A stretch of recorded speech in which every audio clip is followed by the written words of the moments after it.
Good morning. Welcome back to the channel. Today we're going to go over the 5 things that I hate about my C5 Corvette. Since it's finally a nice enough morning to bring the car to work, I'm going to start right at the back end of the car. Now this is the first thing that I hate about the car. As you can see, I have a stock exhaust, so I'm going to give you a little cold start just so you can hear what it sounds like.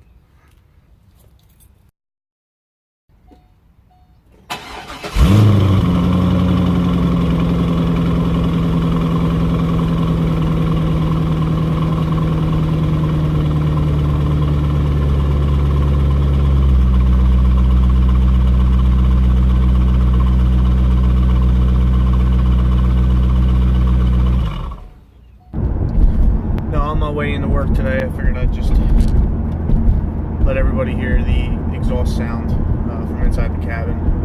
I mean, you can hear that; it's not that loud. There's a lot of, other cars out there that are a lot louder. Even Honda Civics, once they put their fart can exhaust on there, it's a lot louder than this is. Now, I hope to fix that in the near future. I'm not planning to just do a axle back. I wanted to go all the way from the headers all the way back. So if you guys have any recommendations, please comment below on what setups you're running. Now here we go. I'm taking off from the light. I'm taking it a little slow. It's a little wet out, but I'm like half throttle into it. I don't know if you can pick that up on the camera. Mostly wind noise and a lot of engine noise, but you don't really hear the exhaust all that much. So, like I said, that's going to change.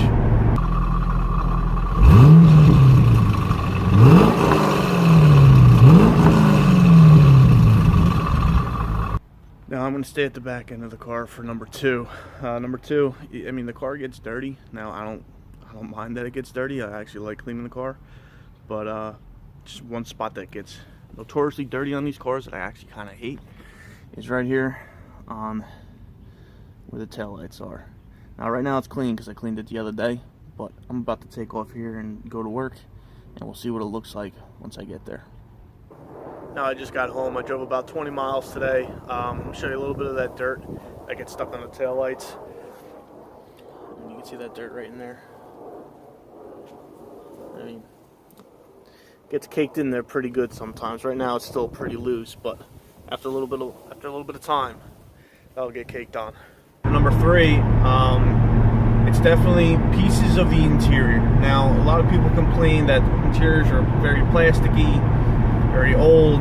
Yes, they are. I mean, it's a 2004 car, and this was not, the highlight of Chevys. They went very cheap on a lot of things to cut costs, and the Corvette was no exception to that. They put it into the performance, and to keep the price at a reasonable, amount, they had to sacrifice somewhere, and they definitely picked the interior to sacrifice. People will complain about how shallow the cup holders are. I personally don't really use the cup holder. The only thing I use the cup holder for is my cell phone. It holds the cell phone perfectly. But other than that, the interior actually is kind of nice. You got a lot of, things that weren't like mainstay back in 2004. Yeah, they are today. It has dual zone climate control. We have memory seats. The seats go, you can program to go back when you're trying to exit the car, just to make it a little easier to get out. And, it's not that bad of a location to be. Of course, 2004, there is no aux jack or Bluetooth or anything like that, but you do have a 12-disc CD changer. That's awesome. Look at that 12-disc CD changer. Brings me back to my high school days when we all had these big CD books. Great time. But another thing that I hate about the car is, when you're driving around, people feel the need to tailgate you, to drive fast next to you. I don't know if they're really racing per se, but everyone likes to drive like an idiot around you. Now there's a time and a place for that. Here in New Jersey, there's not very many time and places. It's very congested. So, you know, if I'm going to act like an idiot on the road, it's not going to be around other people. I'm not going to put other people's lives in jeopardy. You don't know what their situations are, and, you know, you don't want that on your conscience at all. So, it's just one thing I just don't do. If I do it, again, I'm alone on the road. There's nobody else around me. So therefore, I feel like, you know, it's okay to get on it. But like I said, I'm not gonna threaten somebody else's life. Before I get to work, I need to make a pit stop. I'm a little hungry today. So if you're going to the Jersey Shore, if you're going to Sandy Hook, Seabright, anything like that, and if you're on Route 36 and you're looking for a good place to get a sandwich, don't stop at Wawa. Don't stop at Quick Check. All right, if you really want a good pork roll, it's pork roll. It's not Taylor ham. It's pork roll, egg and cheese sandwich. You gotta go to Slater's Deli. The best pork roll, egg and cheese sandwiches. Now, for the final thing that I hate about the C5 Corvette, I kept using the word hate, but I really don't hate this car. You know, it's still an awesome car to have. It's a fun car to drive. All these things, you know, that I'm saying, I'm nitpicking. I'm just trying to make something out of nothing, pretty much. So the last thing is about the seat. Now, the seat as a whole isn't bad. There's a lot of adjustments on the seat. You know, it's all powered. It has power lumbar. Even the bolsters.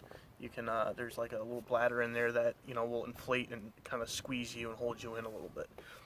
But with that being said, there is an issue when people are trying to get out of the car.